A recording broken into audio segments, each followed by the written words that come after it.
আজকের ভিডিওটা হচ্ছে গৃহিণীদের জন্য, আই মিন হাউস মেকারদের জন্য।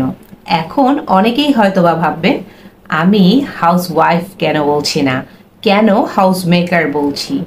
কারণ আমার মতে হাউস ওয়াইফের থেকে হাউস মেকার শব্দটা বেশি অ্যাপ্রোপ্রিয়েট, কারণ সংসার বা বাসাটা কিন্তু তারাই বানিয়ে থাকে।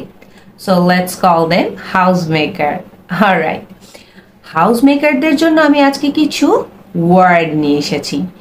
অনেকেই হয়তো বা এই ওয়ার্ডগুলো জানেন না বা জানাও প্রয়োজন মনে করেন না, কারণ এগুলো আমাদের লাগে না, আমরা তো বাংলায় কথা বলি। কিন্তু বাচ্চাদের জন্য, স্পেশালি আমাদের নিজেদের বাচ্চাদের জন্য এই ওয়ার্ডগুলো শিখে নেওয়া অনেকাংশেই জরুরি। কারণ এখনকার বাচ্চারাও তো ইংরেজিতেই কথা বলা বেশি স্বাচ্ছন্দ্য বোধ করে। এছাড়াও তারা কিন্তু তাদের মায়ের